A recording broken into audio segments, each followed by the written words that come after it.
Please put your hands together for Nanciann Horvath. Thank you, Chris. Thank you, Bobby. Thank you, everybody, for coming out. So, before I do anything, we're going to do a group participation. Everybody clap twice.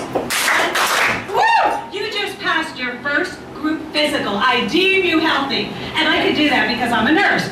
And with the way healthcare is changing, that's going to be your physical. And we'll do the touchy-feely part in the back later. So you are healthy. So I am a real nurse, and I have 2 boys, and my boys go, Mom, I think you're not really a nurse, and you know, you may take hallucinogenics, but I told them I'm really not that organic, a little, but, so years ago, when I was a real nurse, I worked at a teaching hospital, big one with 4 letters, and I was actually in the cardiac room, the cardiac floor, and I got to be friends with this kind of crazy guy. I wonder how that happened, and I came in one day, and he goes, I want KY jelly on my bread, and I'm like, Mr. Smith, we just don't do that. And he was like, yes, I really do. And he was real emphatic. So I opened up the new one, spread it on his bread, and he's like, this is terrible. This is terrible. Is it used?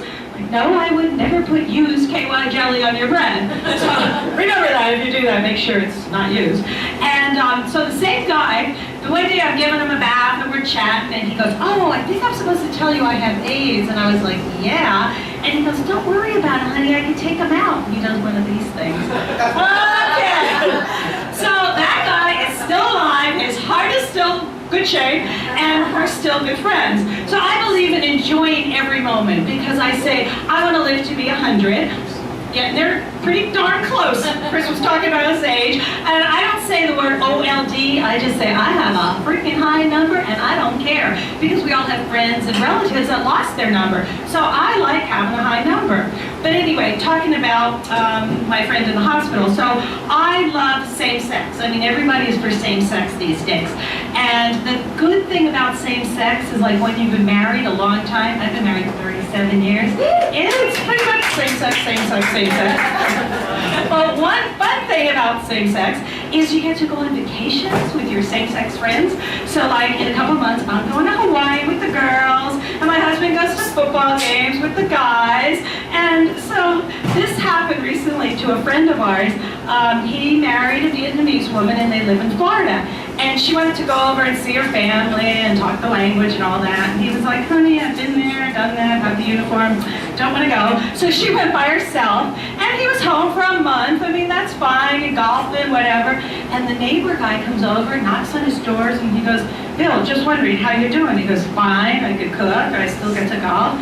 And the neighbor guy goes, well, I'm wondering, like, how you doing with the sex part? And he goes, look, mister, he goes, it's a small load these days, I do it by hand.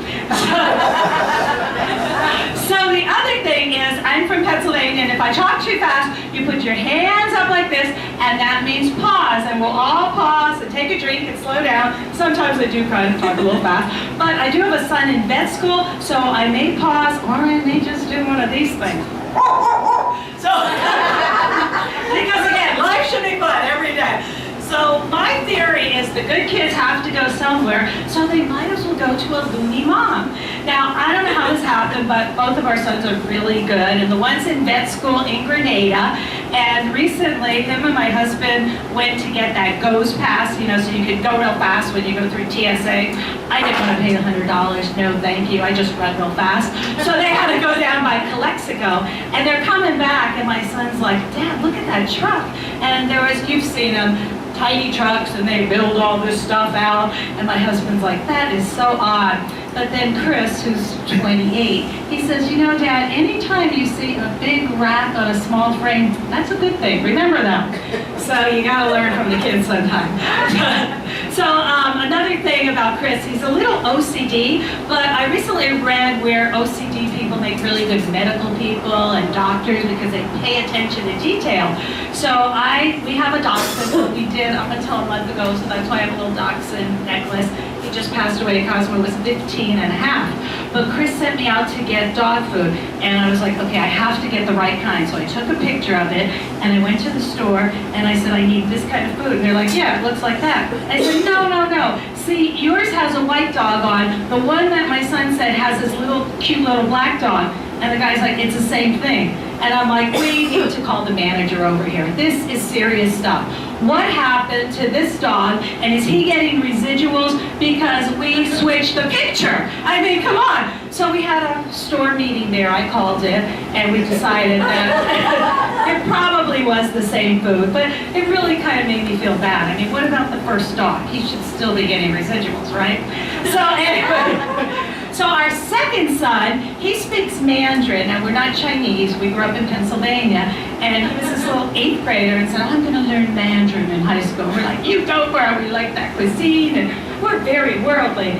Like, no, it's a language. So we're like, whatever. I didn't think he'd stick with it. He started in high school and college, and then he studied abroad. He went to Beijing. So that's why I wear my 2 bracelets, Beijing and China. And he came home, it was Christmas time. Now, I have a lot of fun Chinese friends. So before I do this, don't get your all panties in a wad and all that. So he came home, and I wanted to bond with him under the tree. And I said, Cameron, did you learn any of those Chinese Christmas songs? You know, like, ching, ching-a-ling, ching, ching-a-ling. Don't worry, I'm not going to sing all the verses. I was doing this at downtown Chinatown, but this is Koreatown, so it should be okay. And they threw me out, and I'm like, oh, okay. But Cameron was really, he goes, Mom, that's so rude, you can't do that. And then I did have to tell the boys that everything under that tree probably came from China, yeah? But not the boys. Well, actually, the boys did. See, they came from medical info here. The boys came from the vagina. See, that's right, you're gonna learn shit you won't even know, it'll just float into your heads. So we talked about travel, and we talked, so when you're traveling, I have to remind you, when you're running through the airport, you know TSA people, all that stands for is thousands standing around, and you've seen them, they're out there. And the other thing I have to warn you is ISIS. They don't like being called icicles. It makes them feel soft and mushy and melty. So if you happen to run into anyone, don't call them icicles. They just don't like that. And, you know, just run real fast through TSA. That's what I do, because I did not want to pay that $100. Let me tell you, no way. So have anybody done any travel lately?